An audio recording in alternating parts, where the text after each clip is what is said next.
घर पर बजट इजलास, क्या Nawaz Sharif super prime minister बनने जा रहे?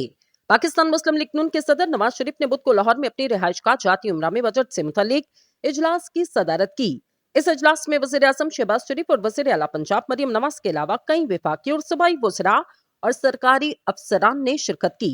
नवाज शरीफ जब मुशर्रफ दौर में जलावतनी खत्म करके पाकिस्तान पहुंचे तो इन्होंने एक टीवी इंटरव्यू में कहा था कि इनकी एस्टैब्लिशमेंट से लड़ाई इस वजह से हो जाती क्योंकि वो वजीर आजम के ऊपर किसी सुपर प्राइम मिनिस्टर को नहीं मानते।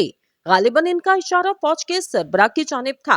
ताहम बुध को लाहौर के जाती उमरा में बज़ाहिर बजट से मुतलिक एक इजलास हुआ जिसकी सदारत मियां नवाज शरीफ ने की। इस इजलास से मुतलिक सरकारी तौर पर किसी तरह की कोई मालूमात मीडिया के लिए जारी न की जा सकी।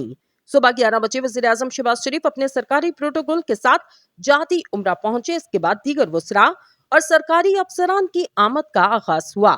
4 घंटे जारी रहने वाले इस तवील इजलास में नायब वज़ीर आज़म, वज़ीर ख़ारजा इसहाक डार और वफाकी वज़रा डॉक्टर मुसद्दिक मलिक, अवैस लग़ारी, राना तनवीर हुसैन, अताउल्लाह तारड़, जाम कमाल, राना तनवीर हुसैन, सेनेटर परवेज रशीद, वज़ीर आला पंजाब मरियम नवाज समेत दीगर ने शिरकत की। वफाकी सूबाई महकमों के मुख्तलिफ सेक्रेटरीज ने भी इस अहम इजलास में शिरकत की। इस इजलास में मौजूद एक नून लीगी रहनुमा ने नाम जाहिर न करने की शर्त पर गुफ्तगू करते हुए कहा, ये पार्टी का एक मशावरती इजलास था जिसमें बजट से मुतालिक तजावीज जेरे बहस लाई गईं।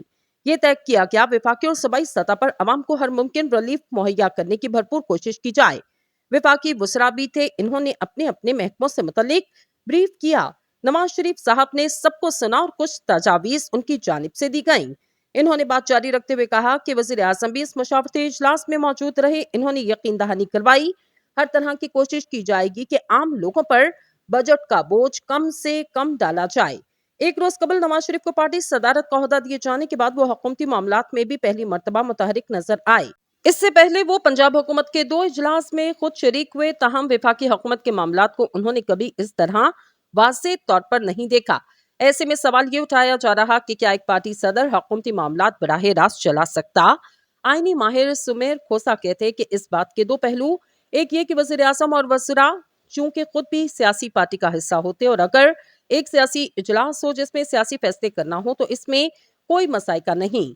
लेकिन अहम बात यह कि इजलास की नौयत हुकूमती मामला चलाने की हो, इसमें वफाकी सेक्रेटरीज भी बैठे हों और सूबाई भी, तो ये सूरत हाल मुख्तलिफ क्योंकि ऐसे इजलास में कानूनी सकम जरूर है। पाकिस्तानी आइन में 18वीं तरमीम के बाद पार्टी सरबराह के इख्तियारात को खासा मजबूत किया गया। खास तौर पर इसकी हिदायत के बरक्स असम्बली के अंदर वोटिंग के अमल का हिस्सा बनने से अरकान असम्बली नाअहल हो सकते। सीनियर कानूनदान हामिद खान कहते हैं कि आईने पार्टी सरबराह के हवाले से वाज़ेह और ये दुरुस्त बात कि 18वीं तरमीम में पार्टी सरबराह के इख्तियारात में इजाफा हुआ और ये सियासी इख्तियार, इन इख्तियारात का ताल्लुक असम्बली के फ्लोर की हद तक हुकूमती मामला दूसरा मरहला है। हुकूमती मामलात प्राइवेट अब पार्टी अफेयर्स नहीं, लेकिन यहाँ पर कौन पूछता है? ताहम वफाकी वजीर कानून आजम नसीर तारड़ कहते नवाज शरीफ खुद में कौमी असम्बली के रुकन, हुकूमत का हिस्सा और एक पार्टी के सरबराह। ये गैर जरूरी बहस वो 3 बार के वजीर आजम रह चुके और जो तजुर्बा इनके पास वो और किसी के पास नहीं। ये इजलास मुकम्मल तौर पर कानूनी हैसियत रखता।